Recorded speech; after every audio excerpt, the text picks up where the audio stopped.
And it's just basketball. At the end of the day, it's just basketball.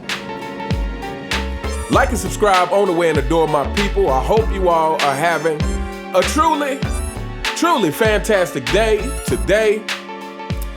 We're gonna get right into it. So you see the title of the video. I want to talk a little bit today about Michael Jordan's never say die attitude, Michael Jordan's will to win, Michael Jordan's belief that he always could win. Like, Michael Jordan never felt like he was the underdog because of himself, because he knew how great he was as a player. He knew the amount of work that he put in. And so we're going to talk about that a little bit today. But before we get into it, I just want to address, every now and then I get a comment in my comments and like, oh, why do you talk about Michael Jordan so much? Why you got to compare everything to Michael Jordan? Because Michael Jordan is the standard. It is not necessarily about Michael Jordan, except the fact that he is the standard. It is about the standard that he set. So had it been someone else, we would be talking about that player. But it is about the standard that Michael Jordan set, and it is about the fact that here in this modern era, they are doing everything they can to throw out all standards of past generations. And, you know, again, the NBA has become more of a joke. It's truly like the WWE. It's truly strictly just about entertaining fans who are not the real basketball fans, who are not the diehard basketball fans, who are not the fans who actually love the game from a competitive standpoint. So this is why we talk about Michael Jordan so much on this channel. So without further ado, let's get into this article where Kenny Smith tells this story about Michael Jordan getting revenge on Reggie Theus. And this article is coming from yardbarker.com. It says, Michael Jordan was one of the fiercest competitors in NBA history as he willed the Chicago Bulls to the postseason as soon as he made it to the league. His airness was relentless, even at a young age, playing at an incredible level for a team that had little to no expectations. MJ never backed down against any challenge. You hear that, fanboys? In other words, MJ wouldn't low manage on days where he had to face the Warriors or face some team that he knew could give him problems. But anyway, let's continue. He says, and sometimes he came up with something to motivate himself. But when people dared to disrespect him, he was ready to fire back, which happened when he was a rookie. Before the season, Reggie Theus was traded to the Kansas City Kings in exchange for some draft picks. The Bulls ended up with the third overall pick in a 1984 NBA draft, which allowed them to land Michael Jordan following that move. Theus claimed that no rookie could replace him in Chicago, which didn't sit well with Jordan. In 2011, Kenny Smith recalled how serious MJ took those words and made it a personal duel against Theus. Jordan vowed to make him pay when they clashed on the court, and that's exactly what he did. And it says, quote, Michael was interesting because we played in college. So I used to, before the game, the night before, we'd go out to eat or go to a hotel room and eat. And he was really mad at Reggie Theus. When Reggie got traded, Michael was the draft pick coming in. And Reggie was like, there's no guy that can replace me that's a rookie. So he says, just tell Reggie that I'm going to get 45 tonight. So I went to the locker room and I said, Reggie, MJ said he was going to get 45 tonight. So he ended up with 43. He comes into the locker room and says, I didn't get 45, but you got to come to Chicago. That's supreme confidence. And indeed, that is supreme confidence that you LeBron James fanboys would know nothing about. But this was Michael Jordan. Like I said, he had that never say die attitude. You know, another quote from The Last Dance, when they were talking about the playoffs and, you know, it was Chicago and Indiana and Utah. And another quote from The Last Dance, Michael Jordan says, you still got to come through Chicago. Utah, Indiana, they still got to come through Chicago. I don't care what happens today. I don't care what happened in the other series. They still got to come through Chicago. And so this was Michael Jordan. It also makes me think of, I saw a video where he was giving a clinic and he was talking to the, I can't remember if it was kids or if it was more of an adult clinic. But anyway, he was talking about shooting and he was basically saying, hey, if you shoot and you miss, it's not the end of the world. He was like, but never get so down that you're afraid to take the next shot or so hard on yourself. He was like, you shoot, either you're going to make it or you're going to miss it. He says, if I miss it, I'm thinking I'm going to hit the next shot. And so this is Michael Jordan. It's like, even if he misses, he's automatically thinking, well, the next one, I'm going to hit it. And again, to me, the story at the beginning with Kenny Smith talking about Reggie Theus just shows that bounce back of MJ and that mentality of, if I don't do it this time, I'm going to do it the next time. And that is how MJ overcame all of these challenges. That's how he overcame the Pistons. It's because he had that attitude of, if I don't do it today, I'm going to get it done tomorrow. If I miss this shot, I'm going to hit the next one. Hey, if I tell you I'm going to get 45 on you and it doesn't happen, you got to play me again. And this was the attitude of MJ, and this is the attitude that influenced the generations coming after him. And this is why we talk so much about Michael Jordan, again, because he is the standard of competitiveness, and why we talk so much about LeBron James, who is the opposite of that. So something else I want to talk about. Michael Jordan and the Pistons. So we all know, well, it took the Chicago Bulls a few seasons to get past the Pistons. And, even on The Last Dance, they talk about Michael Jordan crying on the bus after losing to the Pistons. And I want to talk about this because we've talked about on this channel a lot about how LeBron James, he'll lose a game and you'll see him laughing and joking with the other team, acting very nonchalant that he just lost the game, giving high fives to the other team. I'm not talking about sportsmanship. It's one thing to shake the other team's hand, which I think is good sportsmanship, but it's another thing to act like you're having the best day ever, like you didn't just lose a game. But here's the difference. Michael Jordan was so upset because, number one, Michael Jordan had high expectations of himself.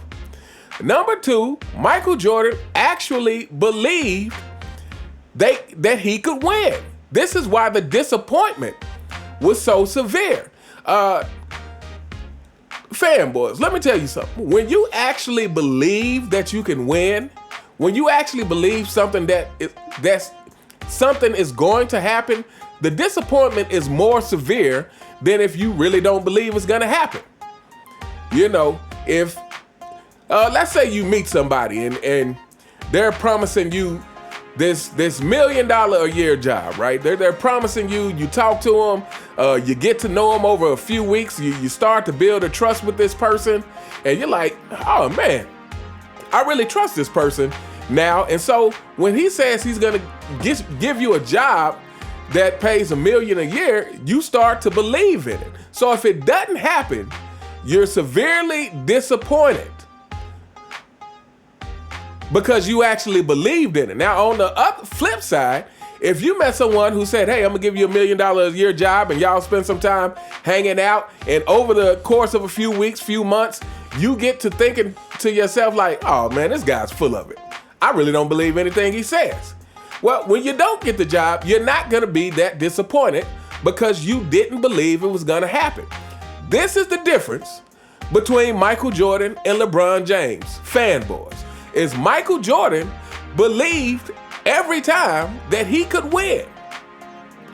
He really believed it. So when it didn't happen, it was a severe disappointment. Kobe Bryant, the famous interview where he says were doing the post-game interview, and the guy asked him how he's going to prepare in the offseason, and Kobe Bryant looked like he's on the verge of tears, and he says, I'm going to work myself to exhaustion. Because people like Kobe always believe they can win. This is important. Now, LeBron James is able to smile and be buddy-buddy because as we all know, even you fanboys, because you fanboys are just like this. You fanboys believe like your king. You fanboys believe that there are teams that your king just could not beat. This is what you guys believe. This is what he believes. And because he believes that he had no chance against certain teams, yeah, it's no big deal when he loses. Yeah, he might be upset because he's not going to get some praise. He might be upset because it won't be more ammunition for his fanboys to try to use in the non-existent GOAT conversation. But he's not upset about actually losing. He's not upset about the competitive part because LeBron James doesn't believe in himself like that. He doesn't believe that he could actually win, so the disappointment is not as severe as someone who actually believes they can win. This is the difference. Fanboys, I know this is something else that's gonna go right over your head. It's either gonna go right over your head or, or it's gonna be purposely rejected because you don't want to think about the logic behind what I'm saying. But it's okay. But yeah, this is the difference. Is when you believe you can win, when you believe something is going to happen, it is a much bigger disappointment. And this goes for the fans too. If and this is why fans of Michael Jordan, this is why we are the way we are, because Michael Jordan made us believe that every game it is possible to win because he never gave up. So this is what the fans of Michael Jordan, this is what we expect out of a player at the very least. As a matter of fact, you know what? Let me address a question somebody left on a video right quick. So this is actually from my video yesterday about Team USA and this whole self-praise thing. This is a perfect time to address. I'm not gonna say this person's name because I don't do that for potential fanboys and fanboys alike. But he says, so serious question. What can they do to please you and people like you? Y'all wanted them to lose, remember? First of all, let me say this. I never said that I wanted Team USA to lose. So I'm not sure what channel you was watching. I said I would not be surprised if they didn't get the goal. That's a different thing than saying I hope they lose. Never said that. Says this team sucks. They barely beat South Sudan, or my favorite, how Jokic in Serbia would beat them. But so the question is, what can they do to please you and people like you? It is very simple. What they can do, and I'm gonna speak for myself, but I have a feeling that this is the general sentiment behind fans who think the NBA is complete trash right now, who think the NBA is a complete joke and a circus, and we're just getting started because next year is ramping up to a new level with JJ Redick and Bronny James. But this is what players can do to please people like me, is they can play the game like they actually love the game. They can play the game with some integrity. They can stop being looking for every excuse to take a day off. They can, play like they got some heart. They can stop celebrating every single play they make because that is completely ridiculous. It is taken away from the game. They are actually taking a moment to actually, look for recognition because you made a dunk or you made a three-pointer. Man, please, play the game. Play the game with some integrity. Play the game with some heart. Play the game as if you really believe that this is a serious thing. Play the game as if you owe the fans something who allowed you to make this money. Like, take the game seriously, take the opportunity seriously, take the fact seriously that you are in a position where you get to do something supposedly that you love and make a whole lot of money, and stop taking it for granted. This is what they can do. I don't think that is asking too much for the fans. I don't think that's asking too much. But anyway, we are gonna hold up here. Like I said, I just saw that story from Kenny Smith, and it just got me thinking about the attitude of Michael Jordan and how he always thought he could win. Hey, if it didn't happen this time, you still got to come to Chicago. If I tell you I'm gonna get 45 on you and I don't do it, you still got to come back to Chicago. You still got to see me again. You know, it's that same attitude. You know, if I miss this shot, I'm thinking I'm gonna make the next shot. You know, it's not destroying my confidence. You know, I always think I can make the next shot, and I think that is a great attitude, not only for basketball but for life. Because at the end of the day, you know, the great commercial with MJ saying he's failed so many times and that is why he succeed. That is life. If you are afraid to fail, like most of these players, which is, you know, if especially LeBron James, who doesn't want to participate in the dunk contest, who doesn't want to do anything where it's a chance that he may have to take sole responsibility for losing. You know, this is a good lesson for this generation. And again, I do this channel not really for you. I don't do this channel for you fanboys. I do this channel for the people who can relate to what I'm saying and for the younger generation who watches this channel. So that they understand if you want to achieve greatness, what it's gonna take, and that you can't just say you're great and hope that the world believes you. You know, is teaching the younger generation the standard. It's teaching the younger generation who watches Michael Jordan and are wowed by him, like, wow, I didn't know a player could play like this. Again, watching these young people do reaction videos to Michael Jordan and letting them understand that, you know, yes, Michael Jordan is athletic. Yes, he has big hands. Yes, all these things, but none of it meant anything without the work that he put in behind it. And more importantly, it is about what your initial motivation is. Do you love the game of basketball? Be true to the game and the game will be true to you. This is what Michael Jordan said. Do you love the game of basketball? And if you do, then you won't cheat the game of basketball. Again, sports, the fundamental thing about sports is competition. So this is not just about basketball. Football, baseball, tennis, whatever sport you want to name, the fundamental principle behind it is competing. It's competition. And without that, it's not going to be sustainable. So yeah, so to the person who asks, what can they do? Like I said, they can play the game with some integrity. They can play the game like they owe the fans something, who actually make it possible for them to make so much money. They can play the game and stop taking it for granted like it's just gonna always be there.